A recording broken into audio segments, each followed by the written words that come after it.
Hello mga ka-idol. Ito na pala yung promise ko sa inyo na sasabihin ko sa inyo kung saan kami nagkakilala ng asawa ko.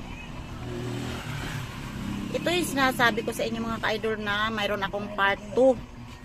Kasi nung part 1, di ba sinabi ko sa inyo na mayroon akong nagka-boyfriend ako ng Pakistan. Ngayon, yung part 2 ko, yung sa husband ko naman mga ka-idol. Sa mga gustong makinig dyan, ako ay handa sa inyong magchika-chika sa sa buhay ko noong kami ay nagkakilala ng aking husband. Sa mga hindi naman interesado, pwede nyo naman i-scroll mga ka-idol, okay lang naman sa akin yon. Kasi dito kasi sa social media wala namang pilitan. Kung ayaw nyong manood ng video, okay lang naman yan mga ka-idol. Sa mga interested talaga, yun ang pasalamatan ko na sila kaagad kasi nga manood sila ng video ko. So alam niyo mga ka-idol, ako kasi hindi niyo naman tinatanong no,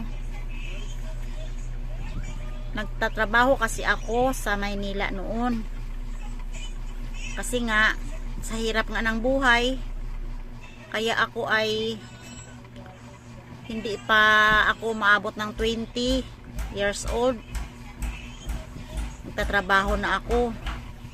Kasi nga hindi nga ako tapos ng college, tapos lang ako ng high school, di ba?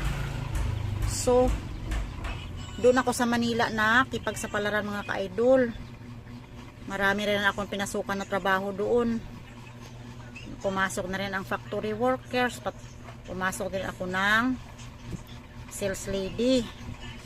Marami ako pinasukan trabaho, pumasok din ako ng waitress, pumasok din ako ng basta marami akong pinasukan trabaho mga ka-idol. Tapos doon kami sa Maynila nagkakilala ng aking husband. Nung una naming pagkakilala, kung hindi ako nagkakamali, November kami nagkakilala ng husband ko. November. Ayun ay tandang-tanda ko yung November. Tapos hindi pa kami noon nagsama nung asawa ko na ngayon asawa ko ngayon.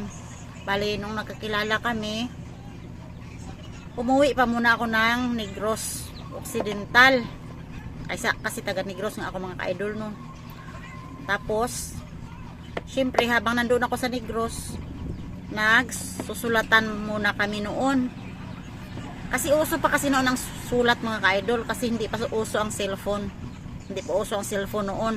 Sulat-sulat pa at saka telegram. Yun ang uso noong araw. So ngayon, sulat siya, sulat din ako sa kanya. Tapos naisip ko, siguro seryoso yung asawa ko sa akin kasi nga nagsulat siya sa akin. Tapos sabi ko, babalik ako ng Maynila, wala akong pamasahe. Binigyan ako ng pamasahe ng asawa ko mga ka-idol, pero hindi pa nga kami nagsama talaga noon. Kaya ako nakabalik ulit ng Maynila ng asawa ko. Tapos nagkita kami ulit, syempre siya naman nagbigay sa akin ng pamasahe, di ba? Tapos katagalan pagbalik ko doon sa Maynila, ayun syempre sige nami kita ng asawa ko, desisyon kami na ayun nga magsama kami ng asawa ko, ganun mga ka-idol. Pero hindi pa kami kasal. Hanggang sa nagkaanak kami ng buntis ako, tapos nagkaanak kami ng isang babae. Ngayon, ang gusto ng asawa ko kasi ayaw niya na makita ng anak namin yung mga surroundings namin. Ayaw niya. Hindi niya type ang mga nakikita niya sa aming paligid. Kaya gusto niya madaliin na mapabinyagan yung anak namin kasi nga ibiyahe namin mga ka-idol, no. So yun ang ginawa namin. Kailangan ko nang bilisan itong video ko mga ka-idol kasi nga kung mataas na hindi na natin siya ma-upload. Kaya kailangan ko nang bilisan, no. So yun ang desisyon namin na binyagan nga yung anak namin mga ka-idol, tapos umuwi kami dito ng Davao. So yun, pininyagan muna namin yung anak namin na babae. So doon siya pinanganak doon sa Manila yung anak namin babae mga ka-idol. Pagkatapos dito kami sa Davao na tumira. Kasi nga yun nga sinabi ko sa inyo na ayaw ng husband ko na doon kami tumira kasi nga ayaw niya na ng surroundings namin doon. Yung mga nangyayari sa mga paligid ayaw niya. Kaya yun. So hanggang ngayon nandito kami sa Davao mga ka-idol. Tapos ayun, ikanasal kami 2023. Pero doon nga muna kami nagsama sa Maynila. 2023 nagkaanak ako ng buntis ako noong pangalawa ko mga ka-idol nung kinasal kami. So hanggang dito na lang muna mga ka-idol, no, kaya medyo taas na kasi nga hindi ko na talaga ma-upload kapag mataas ng video mga ka-idol.